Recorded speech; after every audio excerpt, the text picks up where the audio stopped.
하나님 말씀 베드로전서 3장 18절부터 20절까지 다 같이 읽겠습니다. 시작. 그리스도께서도 한 번 죄를 위하여 죽으사 의인으로서 불의한 자를 대신하셨으니 이는 우리를 하나님 앞으로 인도하려 하심이라.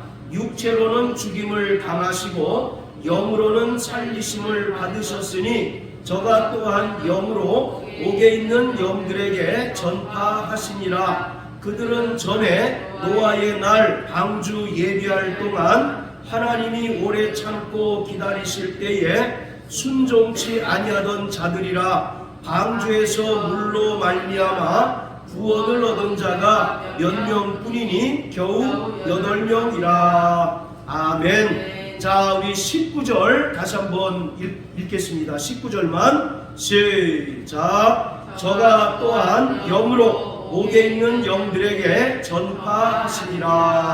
아멘.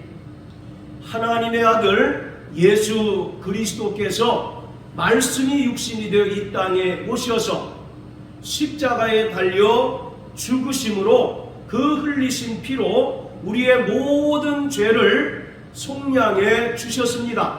그리고 예수님께서는 죽은 자 가운데서 3일 만에 다시 살아나심으로써 우리의 구원을 완성해 주셨습니다. 따라서 우리는 로마서 10장 9절 10절의 말씀처럼 예수님을 나의 구세주로 시인하고 또 하나님 아버지께서 십자가에 달려 죽으신 예수를 죽은 자 가운데서 다시 살리신 것을 마음으로 믿음으로써 구원함을 얻게 되었습니다. 자, 그런데 여기서 우리가 깊이 생각해 봐야 할 것은 예수님께서 십자가에 달려 죽으신 그 순간부터 3일 만에 다시 살아나셨는데 그 3일 동안 과연 어디 계셨는가 하는 것입니다. 로마 카톨릭 천주교는 베드로전서 3장 19절의 말씀을 근거로 해서 예수님께서 십자가에 달려 죽으신 그 순간부터 영으로 옥에 가셔서 노아 때에 물로 심판을 당하여 죽은 자들에게 복음을 전파했다라고 주장을 합니다. 그리고 실제로 많은 교회가 예배 때 신앙 고백으로 사용하는 사도신경을 보면 영문판 사도신경하고 한글판 사도신경이 분명한 차이가 있습니다. 자, 사도신경을 한번 다 같이 보세요. 성경 제일 앞에 겉표지에 보통 사도신경이 있는데, 자, 먼저 영문판 사도신경을 보면 He descended into hell이라고 하는 표현이 분명히 나타나 있습니다. 자, 그렇죠? He descended into hell. 여기서 he라고 하는 것은 바로 예수님을 가리키는데 예수님께서 지옥으로 내려가셨다라고 하는 것입니다. 그런데 한글 사도신경에는 그 구절이 전혀 언급되어 있지 않고 삭제되어 있습니다. 자, 다시 베드로전서 3장으로 돌아갑니다. 자, 그리고 로마 카톨릭 천주교회는 이 베드로전서 3장 19절을 근거로 해서 연옥 교리를 주장을 합니다. 로마 카톨릭은 죄를 두 가지로 구분합니다. 대죄와 소죄로 구분을 해요. 대죄는 지옥 갈 죄를 말합니다. 그리고 소죄라고 하는 것은 지옥 가기에 조금 모자란 죄를 말해요. 그래서 소죄를 저지른 사람들을 지옥과 천국 사이에 연옥이라고 하는 곳에 임시로 거처하게 한 후에 불로 정화를 시킨 다음에 천국으로 옮긴다고 주장을 하고 또 그렇게 가르칩니다. 그리고 연옥에 들어간 사람의 그 가족이나 친지가 이 땅에서 열심히 봉사하고 또 선행을 쌓고 공로를 쌓게 되면 연옥에 있는 사람이 천국으로 옮겨가는 그 기간이 단축된다라고 주장을 합니다. 그래서 성당에 다니는 사람들을 보면 무엇보다도 봉사에 열심인 것을 볼 수가 있습니다. 이것이 전부 이 베드로전서 3장 19절을 근거로 하는 연옥 교리에서 파생된 것입니다. 자, 그렇다면 진짜로 예수님께서는 십자가에 달려 죽으신 다음에 영으로 옥에 내려가셔서 심판을 받아 죽은 자들에게 다시 복음을 전하셨을까? 여러분들은 어떻게 생각하십니까? 이것은 전혀 비성경적인 주장입니다. 예수님께서는 십자가에 달려 죽으신 후 바로 낙원에 들어가셨습니다. 어디 가셨다고요? 낙원에 들어가셨어요. 바로 예수님께서 십자가에 달리셨을 때 양쪽에 강도들이 십자가에 달렸습니다. 그런데 한편 강도는 예수님을 비방하면서 당신이 그리스도냐? 그러면 우리를 구원하라! 이와 같이 예수님을 비방하고 조롱했습니다. 그런데 반대쪽에 있는 그 강도는 예수님께 예수여 당신의 나라에 임하실 때에 나를 기억하소서라고 이와 같이 고백을 합니다. 이것은 신앙 고백을 한 것이에요. 그러자 예수님께서는 그 강도에게 오늘 밤 너는 나와 함께 낙원에 있을 것이다 라고 말씀하셨습니다. 자, 우리 누가복음 23장을 다 같이 보십시오. 누가복음 23장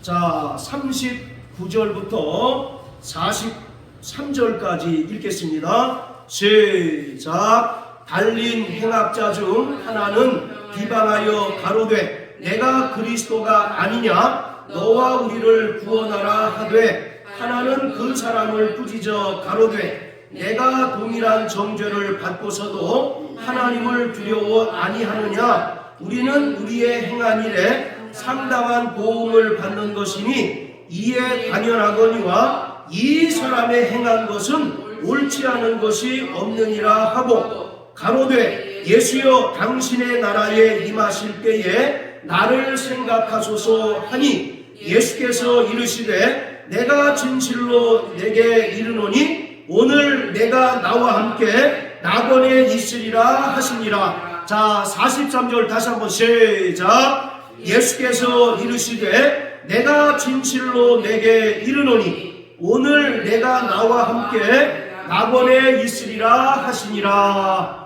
자, 누가복음 23장 43절에서 예수님께서 분명히 말씀하셨습니다. 오늘 내가 나와 함께 어디에 있겠다고요? 낙원에 있겠다라고 말씀하셨습니다.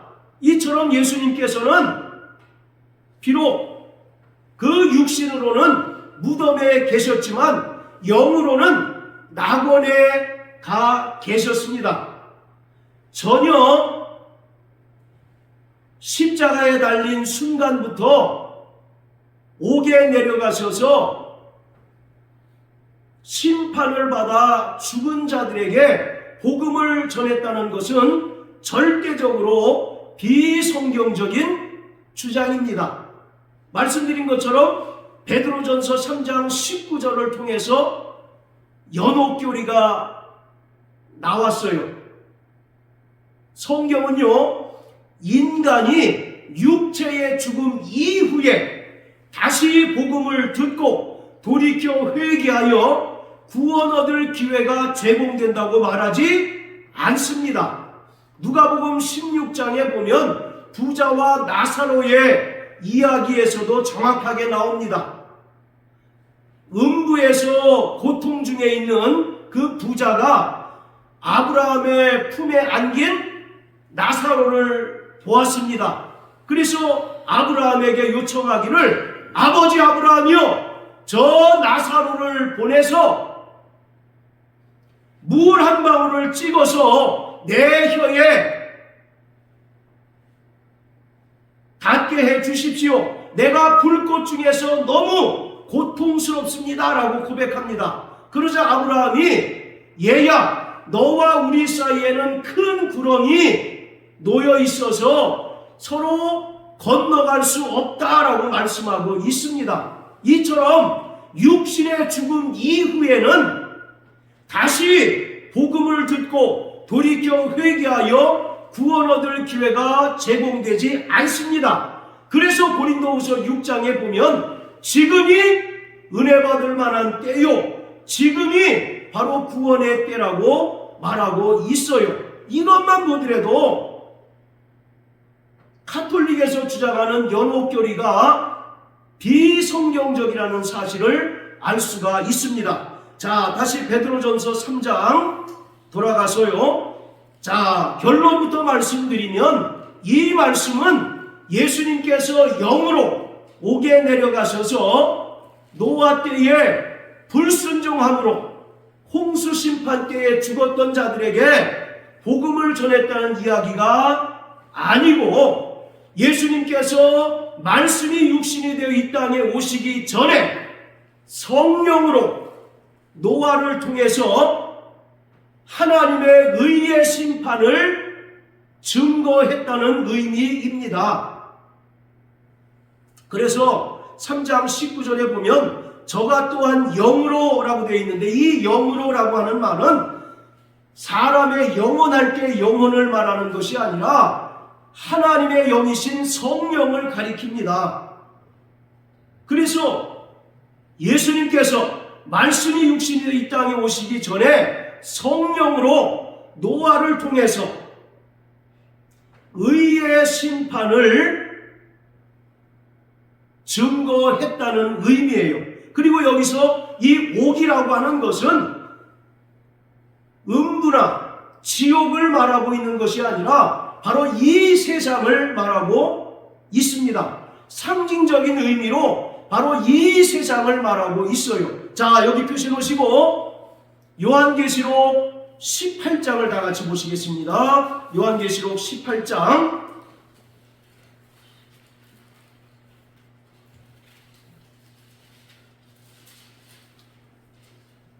자, 2절을 다 같이 읽겠습니다. 시작. 2일 후에 다른 천사가 하늘에서 내려오는 것을 보니 큰 권세를 가졌는데 그의 영광으로 땅이 환하여 지더라. 힘센 음성으로 외쳐 가로되 무너졌도다 무너졌도다 큰 성 바벨론이여, 귀신의 처소와 각종 더러운 영이 모이는 곳과 각종 더럽고 가증한 새에 모이는 곳이 되었도다. 자, 여기 2절에 보면 곧이라고 하는 단어에 관주번호가 매겨져 있는 성경이 있습니다.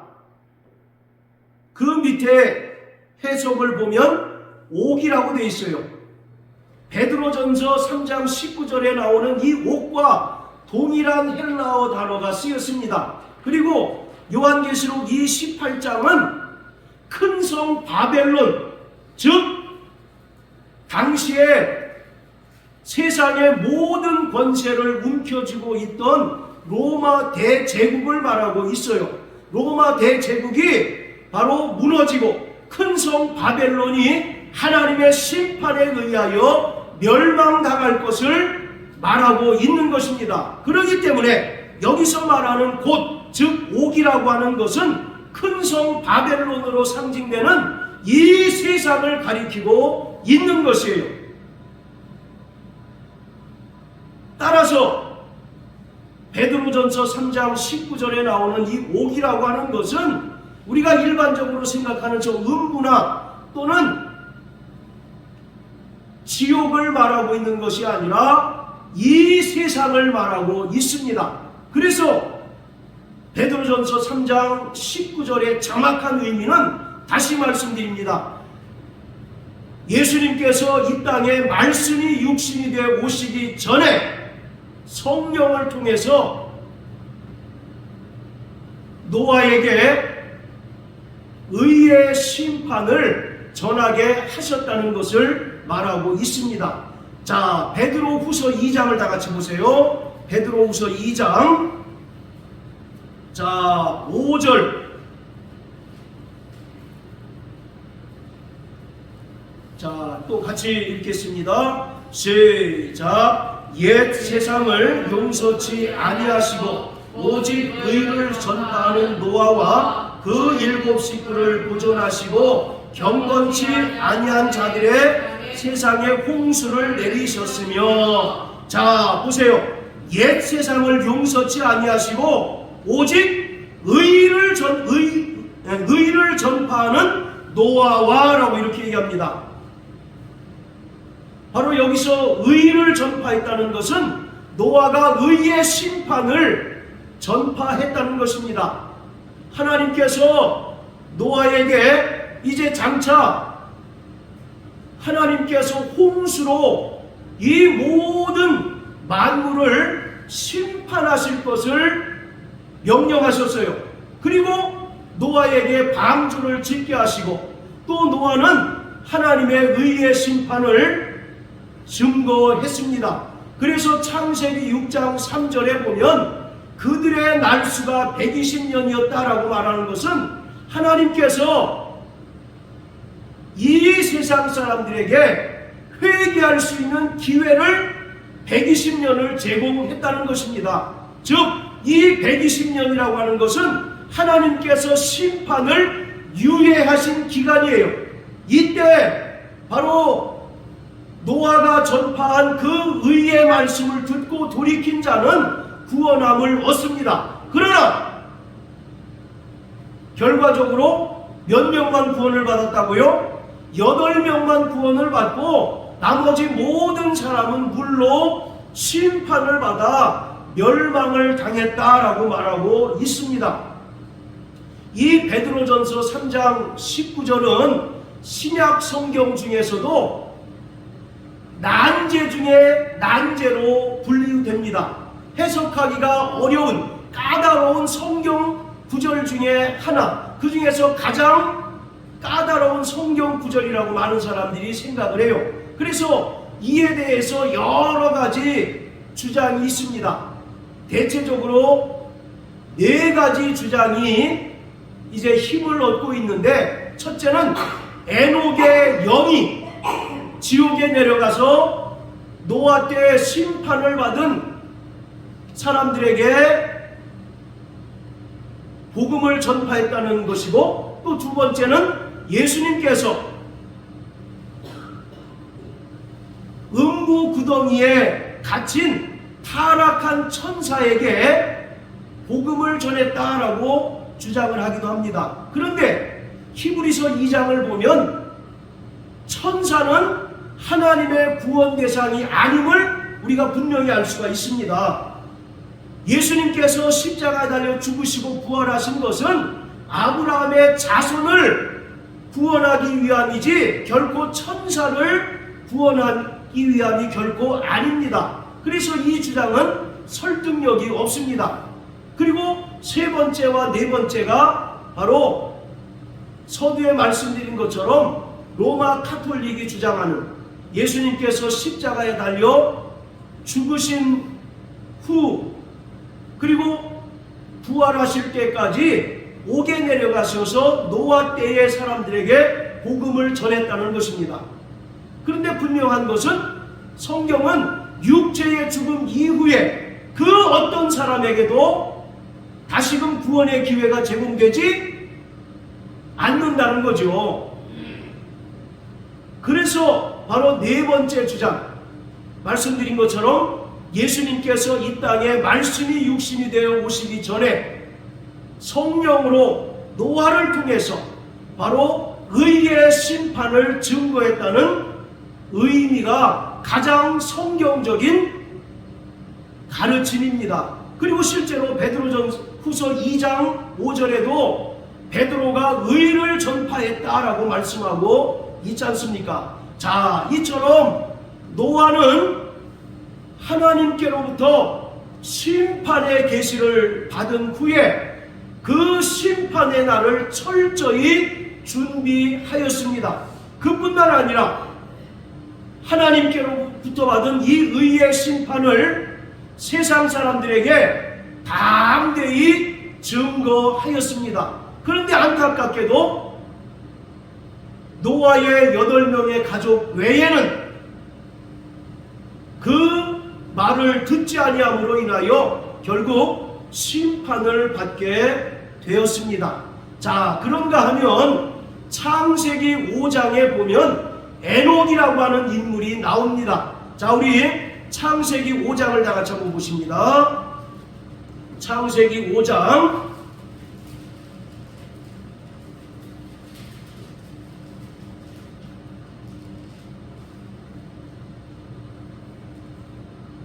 자, 21절부터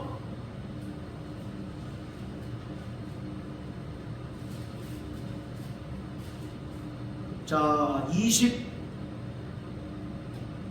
27절까지 24절까지만 읽겠습니다. 21절부터 24절까지 시작. 에녹은 65세에 무두셀라를 낳았고 무두셀라를 낳은 후 300년을 하나님과 동행하며 자녀를 낳았으며 그가 365세를 향수하였더라. 에녹이 하나님과 동행하더니 하나님이 그를 데려가심으로 세상에 있지 아니하였더라. 자, 에녹에 대해서 구체적으로 설명하고 있습니다. 성경에서 육체의 죽음을 경험하지 않고 하늘로 올리움을 당한 두 사람이 있는데 그 중에 한 사람이 바로 창세기 5장에 나오는 에녹이고 또 한 사람이 엘리야였습니다. 자, 그런데 이 에녹이라고 하는 사람은 365세를 살았다라고 말합니다. 이처럼 365세를 사는 중에 300년을 하나님과 동행하며 살았다라고 기록하고 있어요. 그렇다면 나머지 65년은 하나님과 동행하지 않았다는 사실을 알 수가 있습니다.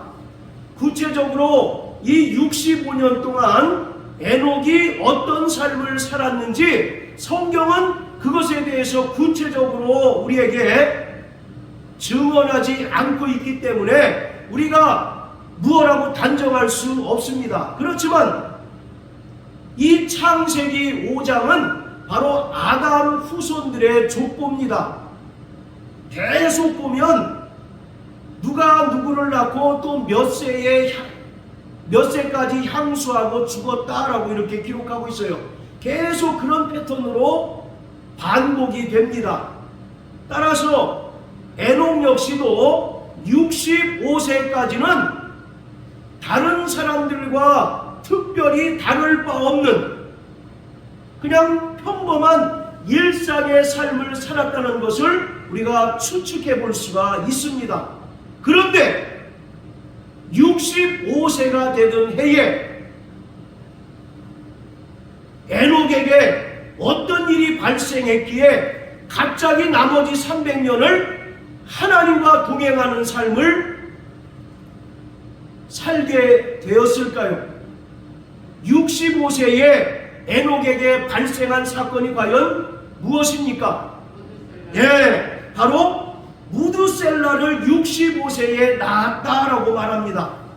아니, 65세에 무두셀라를 낳은 것이 이 에녹에게 어떤 의미가 있길래 나머지 300년을 하나님과 동행하는 삶을 살게 되었을까요?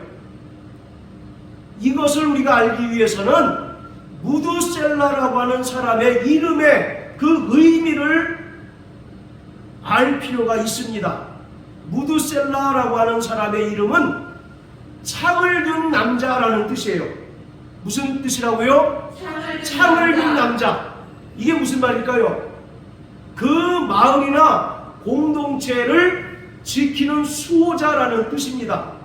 당시에 소규모 단위로 마을과 공동체를 이루며 살았는데 그 가운데 창을 든 사람이라고 하는 것은 그 마을이나 공동체를 지키는 수호자라는 의미가 있습니다. 그런데 만일 이 수호자가 죽게 되면 어떤 일이 발생합니까? 그 마을을 못 지키게. 그렇죠. 그 마을을 지키지 못하고 그 마을이 다른 마을이나 부족 공동체의 침입을 받으면 영락없이 멸망을 당하고 다 죽을 수밖에 없잖아요. 그래서 이 창을 든 사람이라고 하는 무드셀라의 그 이름의 의미를 의역하면 종말 그리고 심판이라는 의미가 되는 것입니다. 그러니까 이 에녹은 무드셀라를 통해서 뭐를 깨달은 겁니까?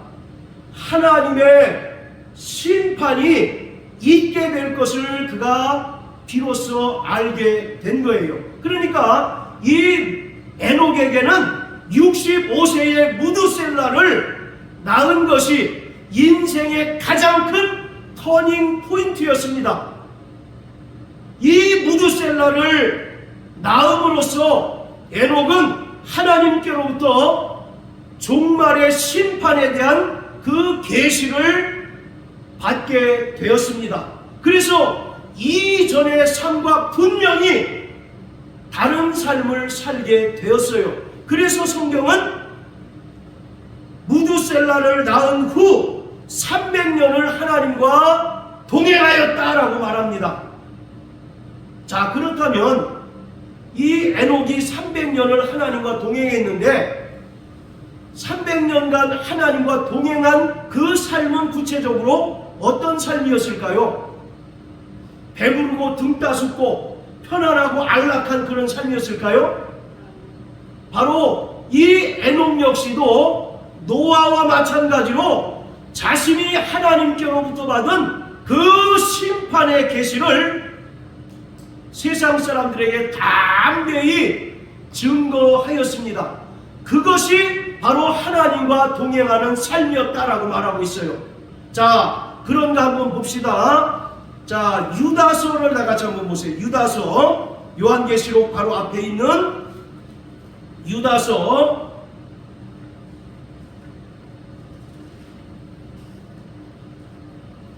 14절, 15절. 자, 우리 고 선생님 큰 소리로 한번 읽어주십시오.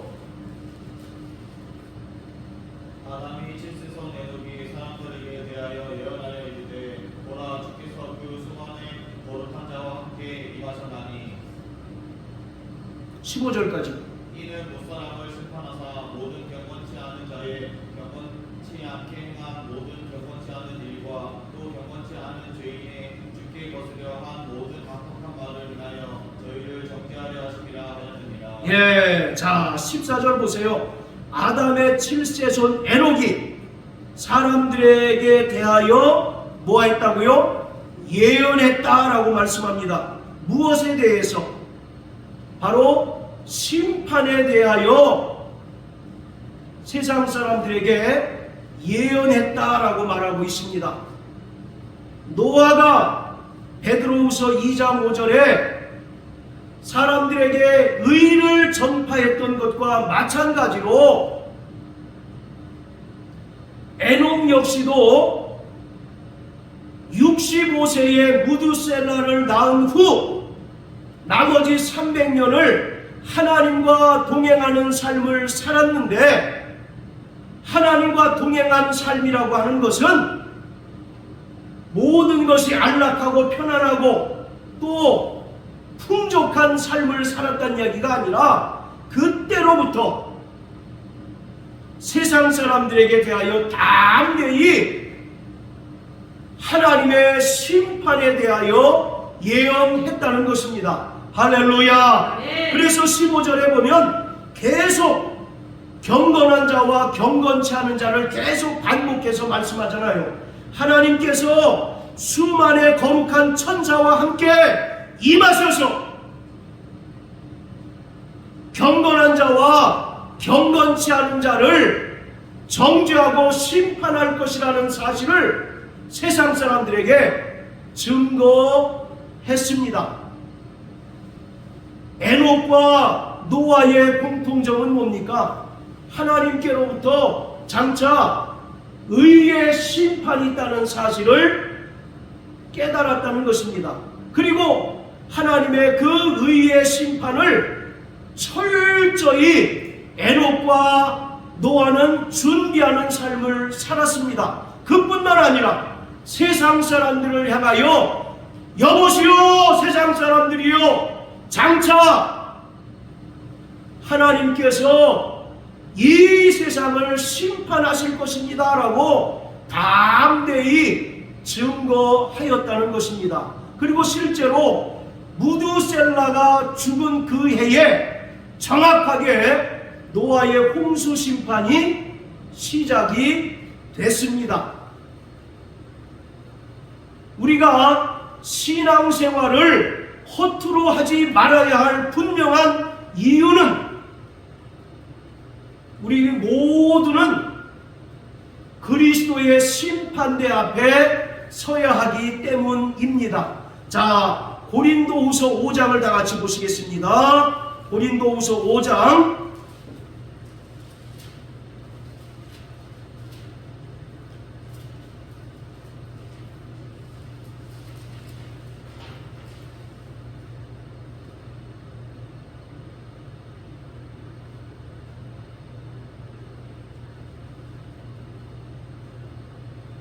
자, 8절부터 10절까지입니다. 시작. 우리가 감대하여 원하는 바는 차라리 몸을 떠나 주와 함께 거하는 그것이라. 그런즉 우리는 거하든지 떠나든지 주를 기쁘시게 하는 자 되기를 힘쓰노라. 이는 우리가 다 반드시 그리스도의 심판대 앞에 드러나 각각 선악간에 그 몸으로 행한 것을 따라 받으려 함이라. 우리 모두가 그리스도의 심판대 앞에 서서 우리가 행한 것을 따라서 심판을 받게 될 것이다 라고 말씀하고 있습니다.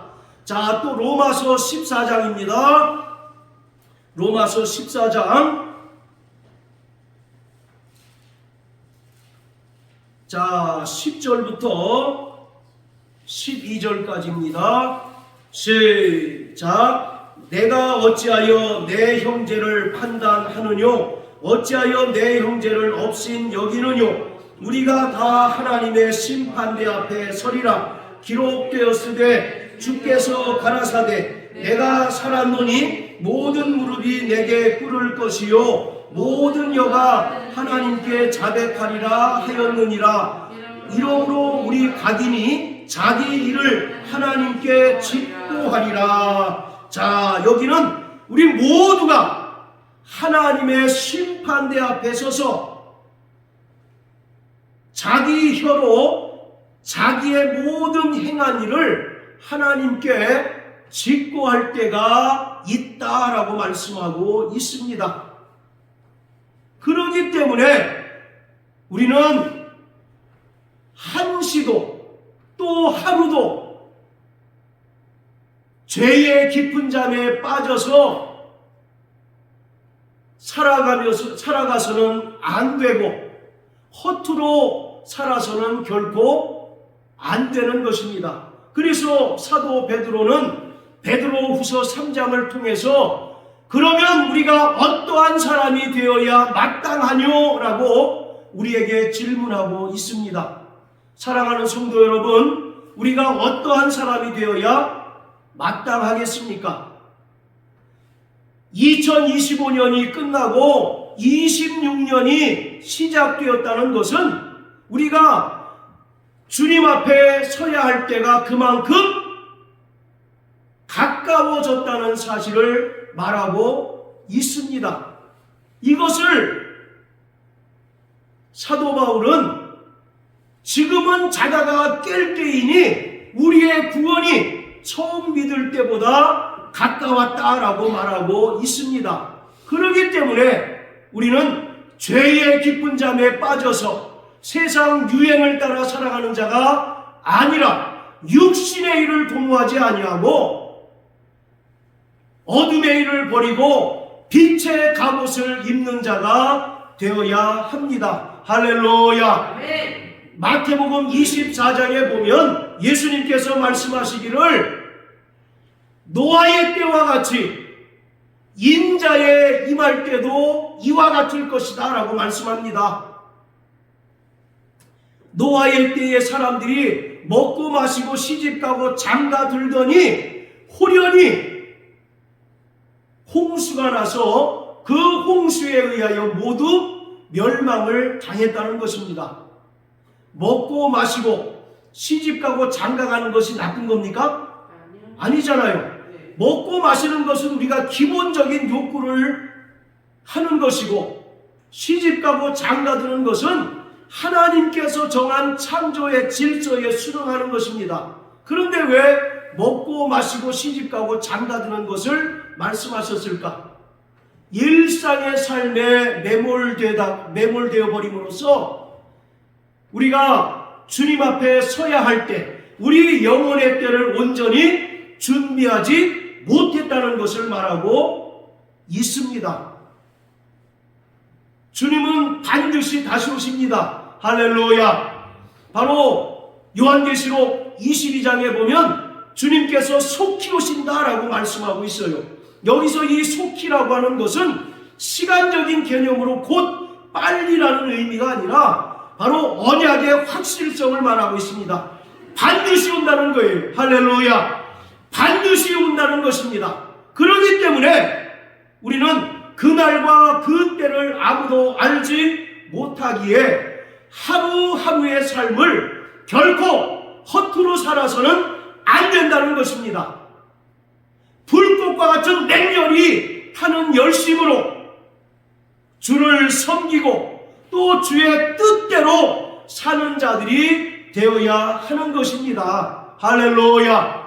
우리의 게으름과 완악함과 불순종의 그 모습을 떨쳐버리고 2026년 하나님께서 우리에게 또 새로운 해를 제공해 주셨으니 올 한 해 성령 충만하여 하나님의 뜻대로 순종하며 하나님을 기쁘시게 하는 믿음의 성도 되시길 주님의 이름으로 축복합니다. 그리고 우리는 장차 주님께서 영광 중에 강림하셔서 경건한 자와 경건치 않은 자를 정죄하시고 심판하실 것을 알기 때문에 날마다 육체의 정욕에 끌려 사는 자가 아니라 하나님 뜻대로 사는 자요 또 성령의 인도하심을 따라 사는 자가 되어야 합니다. 이런 삶을 살아가는 저와 여러분들 되시길 예수님 이름으로 축복합니다. 자, 따라서 나 영혼아 성령으로 충만하자. 나 영혼아 어둠의 일을 벗어버리고 빛의 갑옷을 입자. 할렐루야.